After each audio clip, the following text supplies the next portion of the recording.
since I wanted to spoil you guys, I asked you on Instagram what you wanted me to talk about next, and between like very, very different suggestions, for example, like dreams, aspirations, and stuff like that, there was one from my friend that was really, really cool, and it reminded me of why I'm doing all of this, which is like finding, I guess, a narrative side in anything, as my slogan says, but also for to have fun. So today we're going to talk about Ben 10. Hi, good morning. Hi, good morning. Hi, good morning.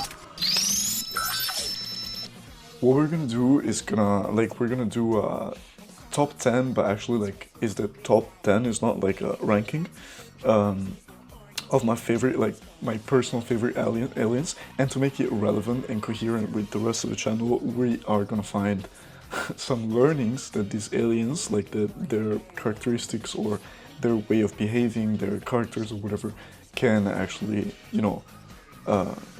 improve us, or like they give us lessons that we can learn, and it's gonna be fun. We're gonna have 10 main ones, and then we're gonna have 4 honorary mentions, let's say. So we're gonna start with the first one, of course. We're just gonna get it out of the way, okay? So Alien X. Alien X is, the idea of near omnipotence of Ben 10. When he used to become like Alien X, he basically like literally could do anything he wanted, but most of the time he had to stand still. So I think this represents like overthinking and the amount of like the amount of universes and possibilities that we just create by standing still and like just thinking inside of our heads, but then like to actually do something we need to move sometimes. Does it make sense? I think it does. Then we have probably like the coolest looking, like most recognizable and iconic alien of Ben 10, which I think personally is Upgrade.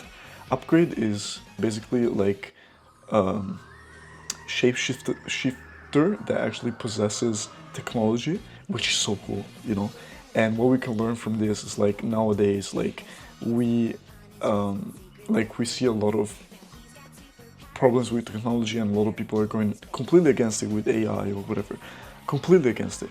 But I think like what he's teaching us is like not to destroy things, but to elevate them, upgrade them, and make something out of what we already have.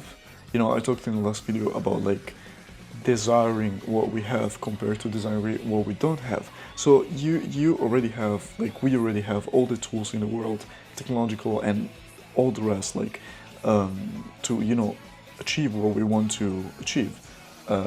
We don't necessarily have to over equip or like throw everything away, break everything in order to make a revolution or like go somewhere in life in general. We just can upgrade them, like we can use what we already have and just transfer them for us. Then we have Diro. Diro is so fun.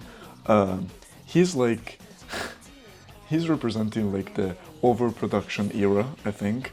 The thing that like there's too many of himself. Like he basically can create infinite clones and they're all independent. The idea is like quality and clarity beats quantity. So instead of doing 1 million things a day and feeling unfulfilled, why don't we just do like the essential ones, and then like the ones that we actually want to do, in order to feel fulfilled and go somewhere without like having to literally clone ourselves into different like clones and metaphorical clones. And so yeah, I think Tiro gets a place over there. Also, the design is so cool. I love it. Like I wish I had one in front of me just to. Then we have the Big Chill. The Big Chill is so funny because like I used to watch. I'm Italian, of course, and I used to watch Ben 10 in Italian voice crack. Sorry. And the idea is that like Big Chill was not called that. It was called like Gelone or something, but in English it's so lazy. The naming is so lazy and I love it. It's Big Chill. Okay, design of this dude, amazing, so on point. He literally wears his wings around him as a, you know, coat because it's cold, and his final evolution is like, you know, he's red because it's like so cold it burns like so crazy. Anyways, you know, he's chilling, and the idea is that like this is what happens when you let the cold thoughts in your mind win. You freeze, you become cold, you become distant, you become untouchable. Sometimes we feel like we don't want to feel something, and so we do everything not to feel that feeling. You know, like we're sad, we don't want to feel sad, therefore we do, you know, we distract ourselves or whatever. But then the thing is like the more you know, push it down or try to destruct yourself, the more like still you become cold and distant, and it all comes back, you know. But then it comes back in a form that like maybe it's a little bit creepier than you would like it to be. It's a little bit, you know, heavier than rather than just like facing it and not just freezing it there. Then we have Jet Ray, which I think it's like a very similar concept, as in like he flies, alright? He has supersonic flight, like underwater speed, he has so much stuff. I think he even shoots like beams out of his eyes, like something crazy. The design is so cool, by the way. But it is that like he's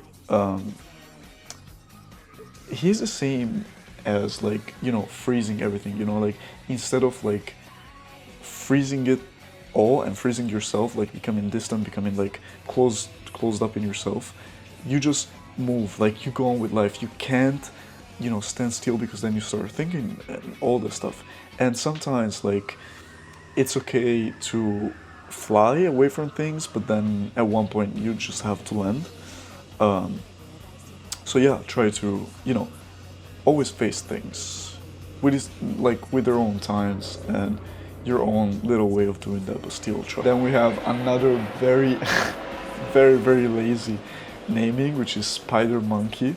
It's a spider and a monkey. Yeah, so he's agile, but also he has webs.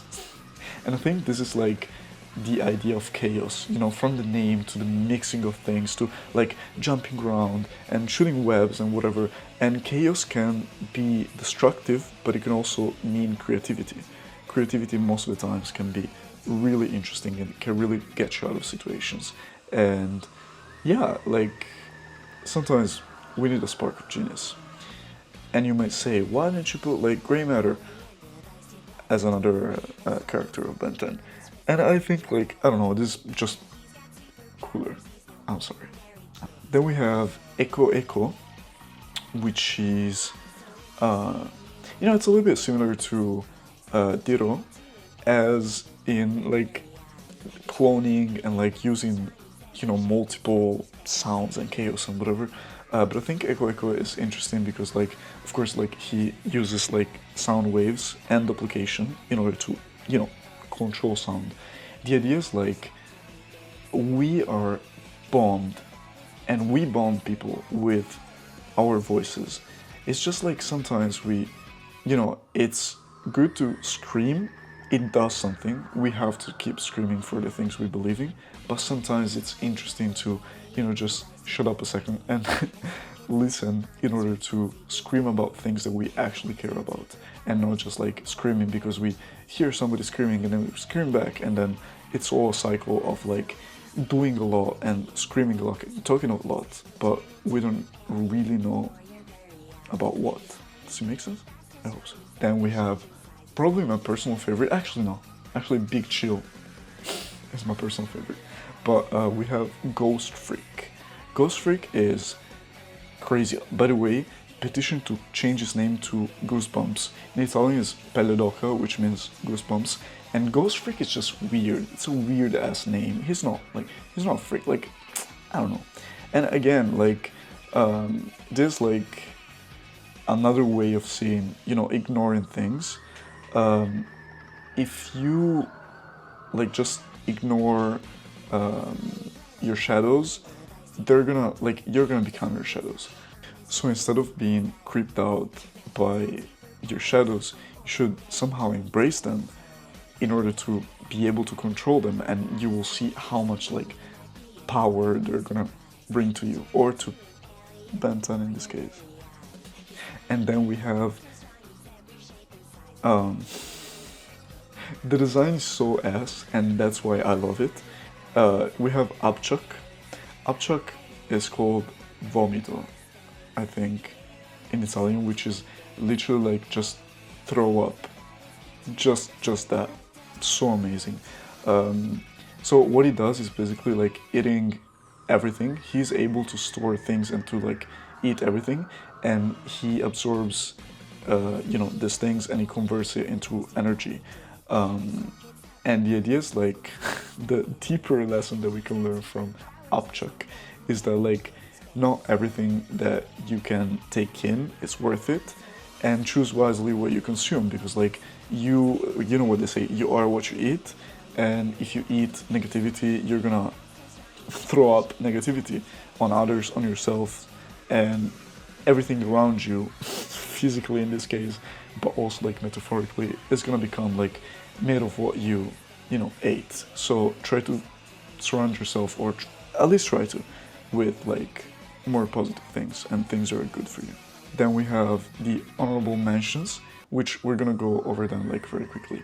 We have Waybig, another very lazy naming. It's like, oh, he's so big, Waybig. Yeah, he's basically enormous. That's it. That's his power. He's very strong, of course, and whatever. And it's funny because I thought about like what to put here as a teaching that we can learn from this. And the idea is like sometimes we are really scared of like failing, but most of the times we're even more scared of like success. And I think like this is where greatness comes in, right? We're scared of like doing something new, and then what if it works and we need to stick with it? Like it's a very common feeling. And what I want to share with you is like the idea of Waybig is, sometimes you are scared to become your best version of yourself. Like it's scary because it means like changing a lot of things in order to become great. Like sometimes we have a vision of who we want to be, but at the same time we don't like work or move towards becoming our greatest version of ourselves. And sometimes it's worth taking a shot. Then we have Fibian, actually great naming. I think this is like probably like my top 2 aliens, together with like Big Chill, always.